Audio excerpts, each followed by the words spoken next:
apoyo para nosotros significa mucho por muchos motivos personales. La amistad que nos unía por Pepe de Palau, Pepe Peña, que nos sigue uniendo.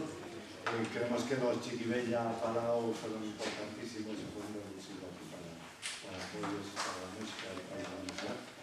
Y segundo, que apoyo total a este primer encuentro hoy, que va a haber muchos más, lo incluimos y así será. Es mucho el mérito y mucho lo que han trabajado, no solo ya Palau, sino por sus amigos y los componentes de su grupo, de la Polla.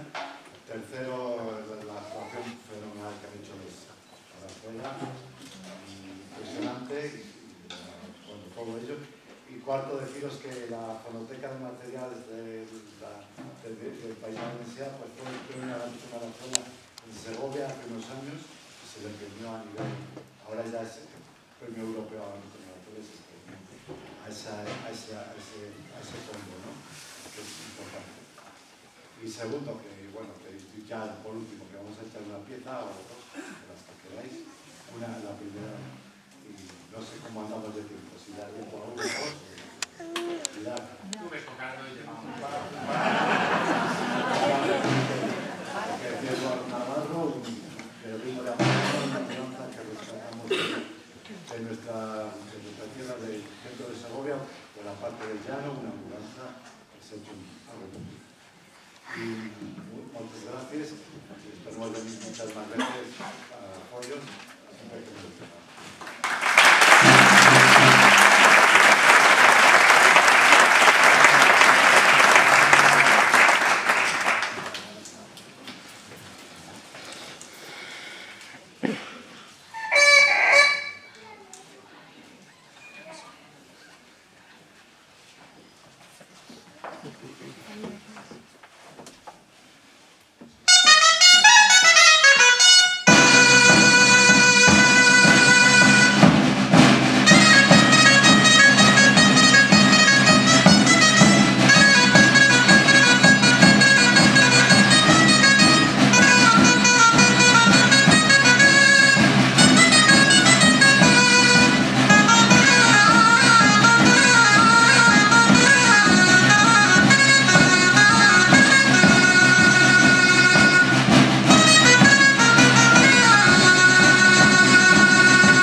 Esto era las verdes, parada,